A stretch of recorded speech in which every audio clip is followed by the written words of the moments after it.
China's leader Xi Jinping said no one wins in a trade war as he kicked off a diplomatic tour of Southeast Asia on Monday, reiterating China's commitment to global trade in contrast with U.S. President Donald Trump's latest tariffs moves. Although Trump has paused some tariffs, he has kept in place 145% duties on China, the world's second-largest economy.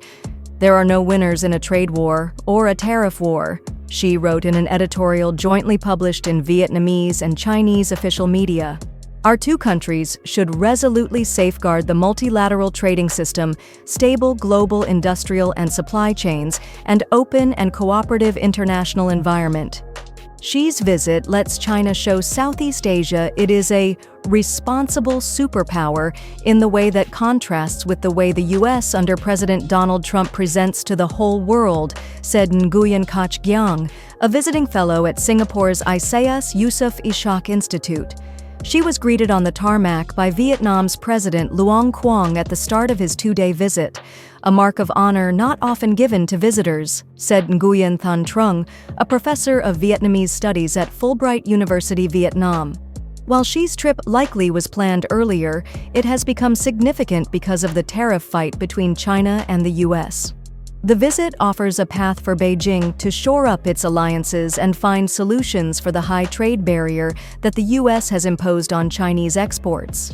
In Vietnam, Xi will meet with Vietnam's Communist Party General Secretary Tu Lam, his counterpart, as well as the Prime Minister Pham Minh Chinh. She said that given the severity of Trump's tariffs, and despite the 90-day pause, Southeast Asian nations were anxious that the tariffs, if implemented, could complicate their development. Vietnam is experienced at balancing its relations with the U.S. and China. It is run under a communist, one-party system like China, but has had a strong relationship with the U.S. In 2023, it was the only country that received both U.S. President Joe Biden and China's Xi Jinping. That year, it also upgraded the U.S. to its highest diplomatic level, the same as China and Russia.